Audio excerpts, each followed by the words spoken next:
just to get started, if I could have each of our alumni panelists do just like a very quick intro of what you did before you came to the Institute and then what you're doing now. And then we can get into some Q&A. So we'll just go in order. So Aditya, would you like to start us off? Sure. So I graduated under my undergraduate degree from the University of Chapel Hill, where I studied chemistry, and then immediately after, I'd actually started a PhD in chemistry, but quickly realized that that just wasn't the right career path for me. So I left. I walked away with a master's. I worked for 2 years at a healthcare software company called Epic Systems, where I did enterprise medical software implementation for 2 years.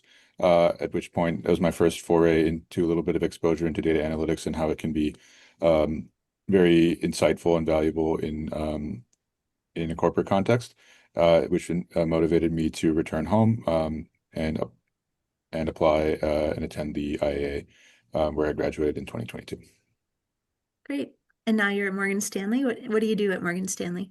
Yeah, so right after graduation, I worked in consulting for 3 years, and then in May, I joined Morgan Stanley, where I'm the head of their asset management division's marketing analytics efforts. So I gauge or measure performance of all the marketing initiatives that this large complex organization does, and try to offer insights into potential leads for future sales, how they can marketing can be optimized to be more efficient, and which audiences are we which audiences are we effectively engaging? Cool. Thank you. Michelle, you're up next. Hello. Before I came to the IAA, I graduated from UNC Chapel Hill as well, with the statistics and political science degree. And I worked at a software company in Raleigh for after graduation as a quality assurance engineer and a data analyst, but I kind of felt like my job options were limited without another degree. So that's why I applied for and came to the IAA. After the IAA, I started working at Guidehouse. Guidehouse is a government consulting company. So there's a lot of different projects. My project, I support some of the TSA's analytics, just to keep it broad. Very cool. And Charlie. Hello, I'm Charlie. I graduated from UNC Charlotte with a undergraduate degree in computer science, and I went to the IAA straight from undergrad. I was really into sports analytics, so I wanted to work in sports. But after coming to the IAA, I decided financial institution was a better option. I'm currently in a rotational program. My current rotation is fraud analytics for Zelle. Very cool. And geographically, so Aditya, are you in New York City? And Michelle, you're in DC, and Charlie, you're in Chicago? That is correct. Yeah, Correct, yeah. awesome. Excellent. Well, I want to open this up for our participants today to find out what questions you have for these folks. So they have lived this experience, right? Like they know what it's like from a student perspective, from an alum perspective, as well as know what they did on the front end to prepare coming into this program. So they are happy to take any questions that you have. So if you have questions, go ahead and enter those in the chat, and we will ask them to chime in. And I will, okay, here we go. We have a first question already. So, um, Evan is asking about how practicum sponsors are assigned, how student teams are assigned to practicum sponsors. So I will touch on that in a little bit, but I would love to hear if you all panelists would like to talk a little bit about your practicum experience. Like what company did you work with, and what was sort of the high level above NDA summary of what you did with that project? In any order, whoever wants to answer first is fine. I can go first. The short answer to the question is you don't get a say, but I think for the educational aspect of this of the practicum, that's actually I think a positive. So I worked for a online education company uh, where they had a lot of engagement data of how, and it was very granular as to like this component of this application is being accessed this many times in these contexts, and it was very large and unwieldy data set that it was very difficult for them to get any insights out of. So it was sort of an open-ended practicum project where it's like, tell us anything of interest with this data because we can't really make any sense of it.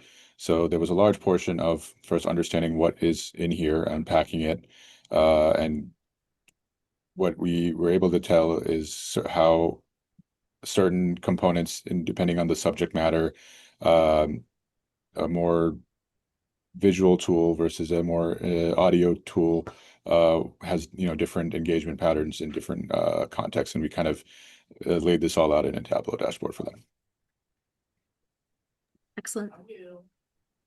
Yeah, you don't get a say, but I think it works to the benefit because the the data work is interesting no matter the team that you get. I worked with Skin Laundry, which is a skincare company, and we did some customer analysis on their membership population. And it was a really valuable experience for me personally because it's a project that focuses more on the storytelling aspect of the analytics work, and that's something that coming into the IA I felt I needed to work on. So being able to do a project that I guess you work on your weaknesses um, is a real benefit of the practicum, especially doing it with real world data and stakeholders that really care, is something that is a huge benefit for the practicum project. Great. Um, I will also say you don't have much of a say, but certain projects, maybe you won't be able to do depending on, like, if you want to do government ones, I think you have to be a U.S. citizen for some of them. So that's just like a heads up if that was something you were like very interested in doing. My project was with the U.S. Air Force Safety Center, so that did apply to my team. But we kind of helped them try to understand what behaviors are risky and what leads to like accidents. So I thought that was a very cool project. I will kind of like going off of what Aditya was saying, like I think they're very I think most of the projects are very open to like different approaches and different like explorations. So uh what was I gonna say? Like the companies are very understanding that this is a learning opportunity. So I think like for most projects you can do a lot of stuff within reason. Um, I don't know if that answered the question, but I No, just it's wanted really to good. put that out there. Can I also add, you do get to say if it's ethical reasons for things that you don't want to do. Yes. Um, if there's a certain company for an ethical reason you don't want to do, you can say you don't want to do that. Yes. And the alumni are absolutely right. Though, as a student, you don't have much say in terms of what practicum project you'll be assigned to. We do take into consideration ethical constraints and we honor those. We also will take into consideration someone's prior work experience. So if you worked, we'll use Aditya as an example, for a couple of years prior in like a healthcare software company, and you don't want to do anything like that again after you graduate from the institute, we'll make sure that if we happen to have a project of that kind, that we would give you something different just to give you exposure to a different type of field. Conversely, like had a teacher wanted to go back to that exact same company and maybe we happened to have a practicum project that was sort of in that vein that year, like we might have put him on that project just because he would have brought a lot of really valuable domain expertise to the table. So we do take those sorts of elements into consideration, but for the most part, our goal as a program is to ensure that the combination of strengths and skill sets on each practicum team is going to be the best possible combination to yield strong results for the sponsoring company. So it's all about, what combination of people do we think will produce the most creative, best solutions to the business problems at hand. There's some really great questions coming in, so thank you to our participants for firing out these great questions. There are a couple, one person who has a similar background as Aditya, one who has a similar background as Charlie, who want to know from you all how you prepared coming into the program. If you weren't a stat major, what did you do to prepare? And also, I guess as part of that, like, did you feel that your prior academic experience or professional experience served you in any particular way while you were in the program? Again, anybody can take this. To start, I had taken some stats classes in college, but was very rusty. I did my best to power or like in that application and pre-interview process, just brush up as best I could. Um, Val, I don't think you mentioned it, but there is right before or after acceptance and before the start of coursework, there is like a um, catch up. I believe it was optional. Catch up sessions with some content to kind of get you back if you're either rusty or have never learned some of these things to get you ready for like that first day of courses, and that was really helpful too. It's called the primer, yes, and we're actually offering it virtually starting this year. And we're actually not locking it into the timing that you all were accustomed to. We're going to make primer available to incoming students a little bit earlier than we traditionally have in the past. So if folks want to get a bit of an earlier start on that, if they want to complete it, they can. And that's free of cost. That's just something that we offer. Yeah, and I'll also add real quick, before Charlie goes. No experience is bad experience, whether it's after the IAA or during the IAA or after. There's things from my chemistry PhD or my previous jobs that come into play in the program and after. So, whether it's like you get a practicum project that you're not super passionate about or doesn't align to what your career goals, or you have you go using the IAA as an opportunity to completely pivot, you will find opportunities in your career to reference past experiences. So you know don't kind of delete all that stuff from your brain. There will be opportunities to leverage those experiences. Absolutely. Yeah, to add on to that, some of my favorite teammates were people that didn't necessarily come into the IA with the high technical backgrounds. I think there is a benefit to the not having or having more communication focused history than having a large technical background. But to come into the IA, I did take some stats classes in undergrad, but I took, and Val, do you know the name? There's like It- Yep. an online class that I It's don't called remember. Introduction to Analytics 2. And participants, you all will receive an email after this session today that will have a link for that course if that's something that's of interest to you, as well as a discount code to make it a little bit more affordable. So yeah, that's Yeah, available. I took that class coming into the interview, and it touches on a lot of topics that the primer also touches on. But that class was very helpful for preparing for the stats interview section. Great. Thank you all. Let's see. So some of the other questions here in the chat, I'm kind of trying to go in like the order that they are relevant within the course of the application process in the program. Um, so Chloe asks, how did you all manage and balance the intense workload of the program? Did it ever feel to be too much? So please talk amongst yourselves. What was that like for you all? There Oh, are go ahead. weeks, oh, sorry. There are weeks that are very intense, especially for me in the spring when you're preparing for interviews, you're completing your practicum project, and you have some um, classwork projects to work on. But I think for me at least, what I utilize like the network. There's just so many people that are going through the same situation as you that it's helpful to bounce ideas and just talking like through your problems with the cohort around you. I also utilize the coaching. I my coach was Catherine, but I also went to other coaches. Like I went to Val sometimes, and I think there's just a large network of support for you when you're feeling stressed about the workload that it's manageable.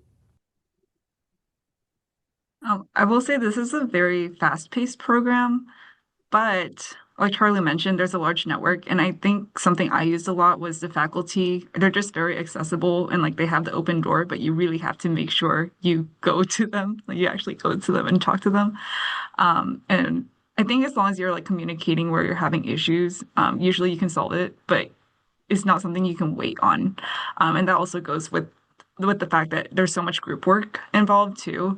If you're like not if you're not someone who's like inherently very good at communicating with other people, I think that's like a skill that you would want to foster before applying for this program. Yeah. Yeah, but you also will cultivate it in this program as well. I don't think you can go through this program and not walk away a better communicator, presenter, all these soft skills along with what you'll learn in the classroom. I think one of the things that makes this program stand out or unique is that there is a very integrated focus on the soft skills and career aspect. Like other grad programs may have a career services liaison, or may have a couple seminars on resume writing, but it's not like baked into the curriculum. Whereas here, the hard skills and the soft skills you're learning are all part of one thoughtful curriculum, and you will come out a holistic, uh, professional, in knowing how to integrate those. Because a lot of times, people will graduate from a grad program and they're figuring out how to apply this to a job context on the job. You'll be better prepared through this program, to do that. Agreed. And kind of good segue, I guess. Andy asked the question, how early did you start preparing for job recruiting while you were in the program? So what was that job search process like for you all?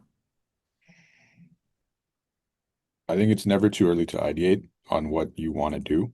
All right. So there's no restrictions on doing research on what and talking to people, right? There's networking, but also just learning how different companies are structured, right? I remember I talked to alumni from Home Depot and I talked to alumni from Lowe's, right? Both of those from a outside perspective are very similar companies, but how they approach analytics, how their companies are structured, how their data analytics teams are structured, what it's like to work there. These are all things that are completely different, and you wouldn't know unless you dig deep with talking to people and doing that research. So you can start on day one or even before the program, doing that legwork, to get yourself to be successful when it comes to actually applying. Yeah, I think like intensive preparing for interviews, I started December, but I was doing stuff to prepare for interviews before that as well. There's AIPs, which are discussion or presentations, and then a networking session where companies come in and tell you about the work that they do, and then you'd speak to the alumni afterwards. And that I feel like that is preparing for interviews because you just get a better idea of what the company does and what the sector is all about. And then I was doing some like personal coding prep and stuff in December, but I think a little bit every day is better than cramming it all in the spring. So getting started early and doing a little bit incrementally is, in my opinion, the best way to go.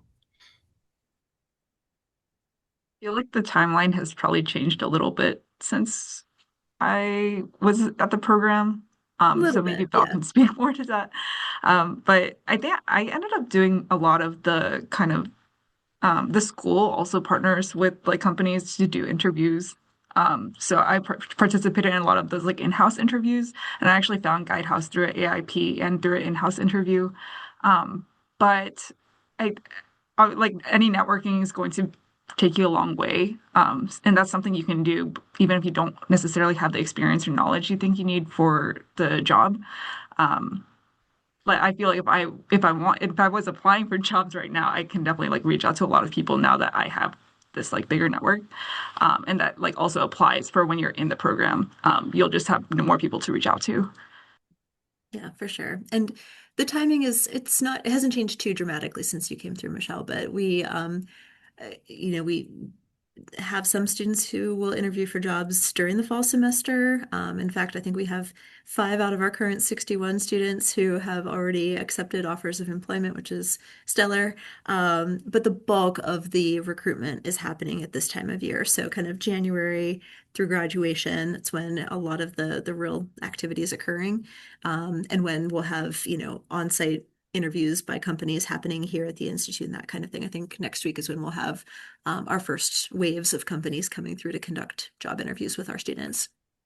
So there's a pair of questions here that I think kind of go hand in hand. And so Eli asked, what were the most helpful skills that you took away from this program? And then Andy asked, were there any gaps you noticed after you graduated that you had to learn on the job? So kind of both ends of that, what was useful to you and what did you have to supplement?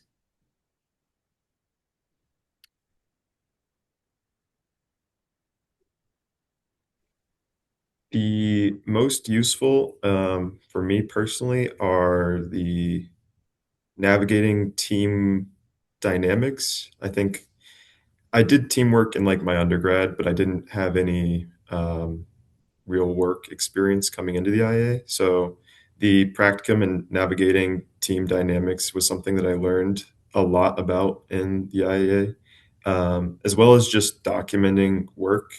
I think in computer science, there's some documentation, but a, a lot of my work day-to-day work right now is documenting what I'm doing and explaining it to other people. Um, and the gap that I had coming into the Discover is we don't really do much in Excel or Google Sheets, but at Discover there is some of that work that I think it's easier to pick up if you have coding experience, but it's something that we don't really learn in the IA. Yeah, I think the IAA does a really good job of simulating real world environments, not just in the projects, but in the presentations. Um, like I remember one of the projects that really sticks out to me, and I don't know if they still do this, but there was a data visualization. There was like a portion on data visualization where we had um, the NC State women's tennis coach come and he kind of gave the same pitch to everybody saying like I have a lot of this data that I'm tracking and I want to get insights on my athletes' performance and these are the key metrics I'm interested in. Help me visualize this. So they kind of presented that to the class and then each homework team had to come up with a visualization that addressed that and he did a really good job of kind of simulating a stakeholder like when during those presentations of asking tough questions about okay, like I get what you're doing here, but what about this? Like, have you thought, did you consider it this way? How can I address this thing? And being able to like field, like usually when in school, you submit a project, you get a grade, and then there's not this iterative feedback that you get. And I feel like the IAA through the practicum, this example I gave, and other, it there's a lot of instances where you're getting intermediate and feedback along the way that you can iterate off of. And that's happens a lot in the real world, right? It's not just here's my final deliverable, let me know how it is. There's iteration, and I think this program does a good job of demonstrating that. Yeah, we do still do the tennis project. Um, I feel like a lot of the stuff at the IAA is like super relevant. Anytime someone asks for different modeling techniques that we could look into, I feel like I have a good toolkit for like us to like discover new ways we want to look at the data. Um, I think something I learned on the job, I think I'm kind of like struggling more with the actual consulting part. Not struggling, but like that there are just going to be certain things in your job that like the IA will not be able to cover. Like I didn't know what an RFP was, like just like looking for new projects and stuff. Like that's just a very different concept to me, compared to like even the job I was working before I came to the IA. But like Aditya said, like you're gonna get feedback regardless of what you do, and you're gonna be able to like learn. But I think the IAA will give you like a good toolkit, like in terms of like the technical concepts and the communications, and the teamwork. Thank you all. We have a couple of minutes, so I'm just going to throw one more question, I think. And then I will stick around. I'm going to allow our alumni to sign off the call at 1 because I know they have meetings to go to and things to do. I will stick around for an extra 10 to 15 minutes to make sure I'm addressing these other questions that folks have presented. But last question for our alumni is about certifications. You know, in terms of when you were applying for jobs or now that you're on the job, are there certifications that you found or, are finding helpful? I can say from the front end, we don't expect our applicants for admission to have any particular certifications. It's one of those things, if you want to, great. But it's not necessarily going to make or break your application for admission to the program. And we do provide support for our students to complete AWS and Tableau certifications while they're here in the program, if they would like to. But alumni, what are your thoughts on certifications?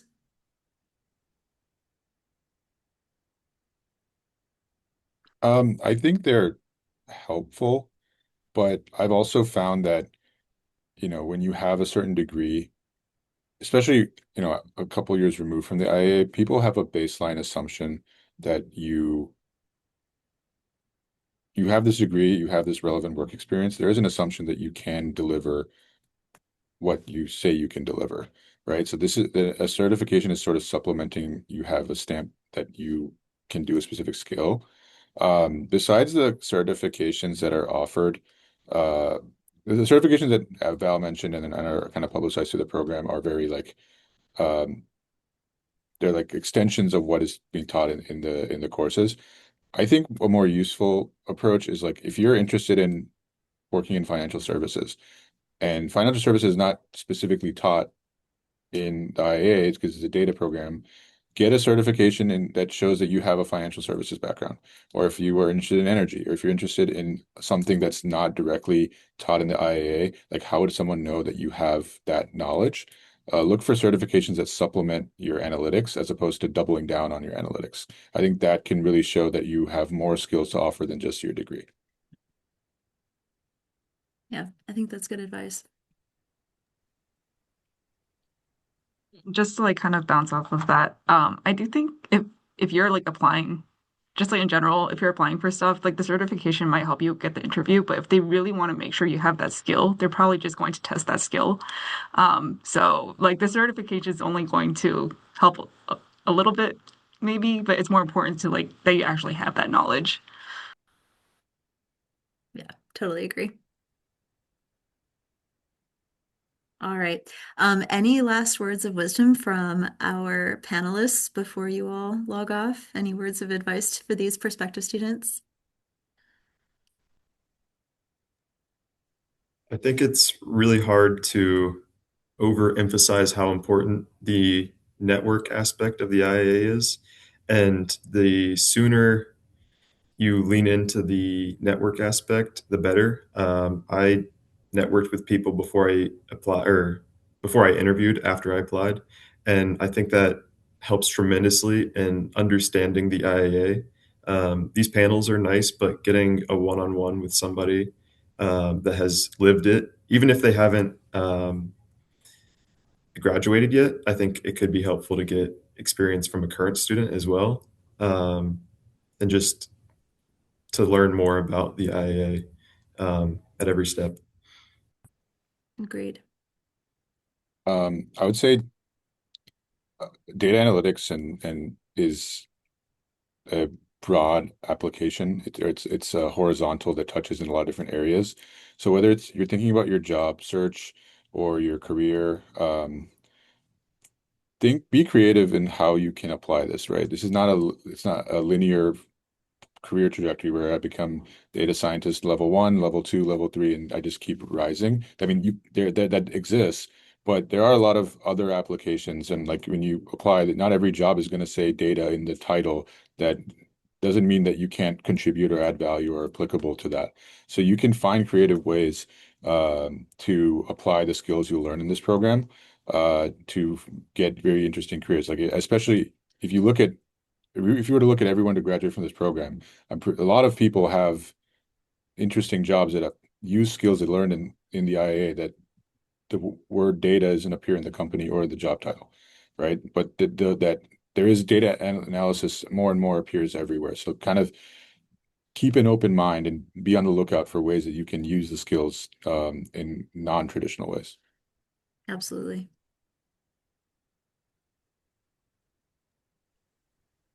Um, I don't have too much to add, but as Charlie said, it's really helpful to talk to people. I'm sure I don't want to speak for y'all, but I'm sure any of us would be happy if you reached out to us to chat individually one-on-one.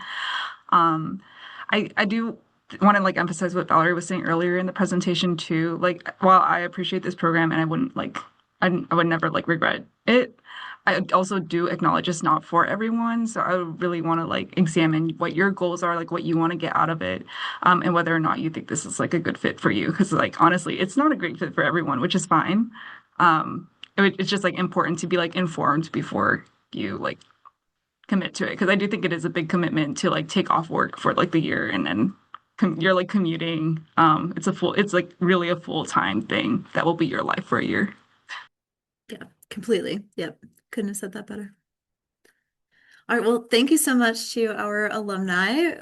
We so appreciate you being here with us today. So thank you for taking an hour out of your days to join us here. And thank you, Michelle, for offering to touch base with folks one-on-one if they are interested. All right. Um, Alumni, great to see you. I will circle back with you over email after this. Participants, I know that there are some questions here in the chat that we haven't gotten to, so let me try to fire through those quickly. If you need to get off the call, no, please feel free to sign off if you need to sign off, but I will try to touch on the questions that we haven't yet addressed. So we've talked about practicum teams. Okay. Um, sorry, I'm just going through in order that they came through here. So there is a question here about the evolving immigration climate, and can I speak to recent trends that we're seeing for hiring international students into job roles in particular? So what I will say to that is, yeah, you are not kidding. It is uncertain times when it comes to the international student experience here in the US, not just in this program, but across the board, of course. I can tell you that the landscape has changed in terms of our student demographics. So we historically would have had, anywhere between 10 to 20% of our students any given year would have been international students. And now it's a much smaller percentage just because fewer international students are pursuing graduate study in the United States right now. So for example, this year we only have 2 international students. Last year we had 5. So small numbers, but they fared well. So even just using our most recent cohort of graduates as an example, all 5 of our international students secured employment here. One secured employment outside of the US intentionally, but the other 4 secured employment here in the US. And really across the board, our international students, we have found they fare equivalently well in terms of their job search to our domestic students. I will just say that it's a little bit more of a lift. Finding companies that sponsor, H-1B visa holders, like it's a little bit more work, but it can be done. And those companies do exist and they do want to have, great talent. So we will support you to the best of our ability. And in terms of specific career support, our international alumni are an enormous resource, are so willing to work with our international students to help them with, interview prep, to just help them identify companies that sponsor, that kind of thing. So beyond just our own internal career services team, the international alumni are a huge resource. There's a question about how the program handles grading and if there's a minimum required GPA to graduate from the program. So yes, across the board here at NC State, for any graduate program, there is a minimum 3.0 GPA required to graduate. Here within the Institute. So we try to really take the emphasis off of grading to the best of our ability because for us, what's more critical is that you're learning. And so, yes, grades are a byproduct of your learning, but we try to not make grades be the focus. We don't rank students in the cohort or anything like that. And so in terms of grading, there are several factors that come into play. So you'll be graded on your performance on individual quizzes and exams that you'll take on various topics over the course of the program. You'll be You will conduct, there's sort of two forms of peer evaluation that happen here, one of which impacts your grade, and that's specifically within your practicum team.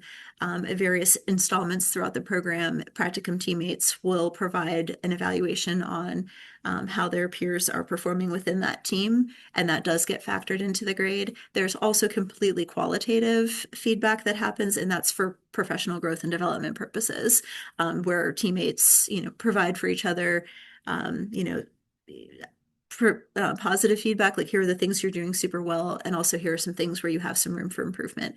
Those those types of feedback do not inform your grade. So you will have elements of both your independent work as well as your group work that will be factored into your final grades. But again, the grades are less the focus than the actual learning itself. Let's see, I think some of these questions have already been addressed. So yes, this is an in-person program. Students are typically here at the Institute Monday through Friday from most days, I would say 9 a.m. to about 3 or 4 p.m. That varies a little bit from day to day, but generally speaking, that's what you can expect. During that period of time is when you'll have all of your classes, your team meetings. You'll work with your teammates to schedule your individual team meetings, your various meetings with faculty and staff that you'll undertake. So during that 9 to 4 windows when you'll do the work that you'll be doing here, depending on the time of year and how busy things are, it could mean, another 10 to 20 hours a week of work on your own at home, studying or working on individual project work, that kind of thing. But that ebbs and flows significantly throughout the year. It's not like a 60-hour week every week. Let's see. Some of the other questions here the alumni have addressed. Wonderful. Okay, I thought there was one more question that was for me. Maybe it was further up. Sorry, I'm scrolling. I will mention, since I got a direct question earlier on about, do we offer evening courses or part-time programs? For this particular MSA program, no, we are, again, a full-time in-person program. But if you are shopping your options and you're looking for part-time programs or online programs, NC State does offer a Master of Science in Foundations of Data Science, which is a part-time, predominantly online program that might be a better fit for you if that's the format that you're looking for. All right, I think I've covered everything. If there are any other questions, feel free to unmute yourself if you want to just ask out loud, and I'm happy to address them. Are there any scholarship opportunities other than just applying directly through the application? So not exactly. So students typically fund their way through this program through two means: any savings that they may have set aside for their education, as well as low interest student loans. So if you are not familiar with applying for student loans through the FAFSA, I encourage you to do that, because that's how you'll be able to secure some of those low interest loans that are going to be a little bit better in the long run for you than taking out like a private loan through a bank or something like that. So that's the predominant way that students pay for the program. Beyond that, again, the Institute doesn't have a huge budget for student financial assistance, but we do have a portion of our budget that is allocated for that purpose. And so we work with admitted students case by case. So if you are admitted and you have figured out how you're going to pay for most of it, but there's like a gap and you're trying to figure out like, oh, I don't know how I'm going to like cover the cost, talk to me then. Email me or set up a Zoom call with me, and we'll look at our budget and your situation and see if the Institute can provide a little bit of support to help offset that difference. Again, we can't provide like full scholarships or anything like that. We just don't have the means to do that, but we try to help as many of our incoming students as we can with just small financial aid awards. Other questions? Thank you. You're welcome. Good question. Yeah, I had a question. Go Oh, ahead. you're good. All right, Evan first, then Tyler. Okay. When would the priority applications, could we start applying for that if we were interested in class of 2028, so starting in summer of 2027? Yep. It will be the same basic timing that's listed on the website for this year. It'll just be fast forward 1 year. So the priority deadline is November 1st each year. And that is the deadline that I recommend for folks for whom this program is like your top choice. You want to get a decision sooner than later so that you can start kind of planning accordingly. It's and if you're, you feel like I'm pretty well prepared as a candidate, like I want to just throw my hat in the ring early, like that's the way to go. If that's not you, if you are shopping options or if you are still doing some preparatory work to get your candidacy, to where you want it to be when you're applying, then I would say it makes sense to pump the brakes a little bit and wait to apply a bit later in the game. Um, so what I will say is that we tend to see a bunch of really strong candidates during that priority deadline, people who have sort of self-identified. And that's when I tend to be the most judicious, I guess, in my work as the head of admissions. We have a wait list. If we don't admit or deny you one way or the other at that priority round, then we'll invite you to be on our wait list. I use my wait list extensively. And so, if you feel like, oh my gosh, she waitlisted me, like I have no shot, like, no, you definitely have a shot. It's just a matter of kind of numbers management on our end. Um, but yeah, so the priority deadline, November 1st, for domestic students and December 1st for international students. And Tyler, did you have a question? Yeah, it was kind of related to, I think, last time I came for this type of session, you kind of mentioned office hours or like an open house. Is there any of those opportunities this semester? Yes, so in fact, great segue. Thank you. I forgot to click over to, oops, sorry, wrong slide. There we go. If you would like to chat further one-on-one with me about like your specific situation, your candidacy, any questions you have about how best to prepare based on your own circumstances, I'm happy to talk with you. So you're always welcome to email me. And after this session today, you'll get an email. I already mentioned it would include a link to the Introduction to Analytics 2 course. It will also include a link to my scheduling tool. And you can feel free to use that. Go ahead and put some time on my calendar, either for a Zoom call or in person. If you're local and you want to come see the Institute, meet in person, walk around, kind of see the space, I'm happy to show it off. It's a beautiful space. And we just moved into our current home in June of last year. So everything is brand new and shiny. There's still construction work being done in other parts of the building, but our part is very nice. And I'm always happy to show folks around. So yes, feel free to use my scheduling link to book a visit if you would like to. Thank you. You're welcome. Any other questions? All right. You all have been absolutely wonderful. I appreciate all of your questions and your attention today. And I just saw a question about application fee waivers. Yes, you all are here on this call.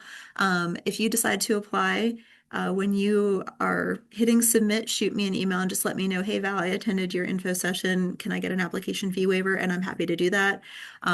There's not like a code or anything like that. We'll just take care of it on the back end.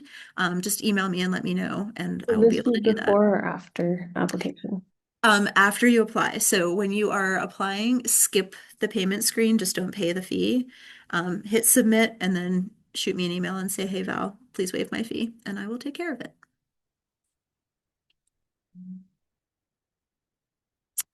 All right. Well, thank you so much for your time, everybody. Again, feel free to reach out to me if any other questions come up, or if you would like to schedule a one-on-one. But otherwise, I hope you have a fantastic rest of your day. So great to have you all here. Thank you. Of Thank you so much.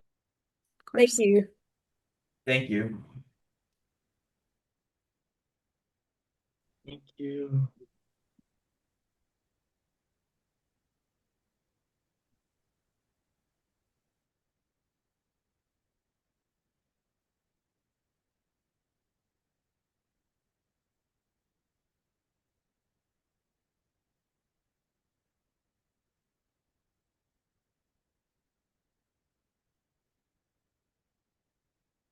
Hey, Sarah, thank you for coming. It's good to have you in here.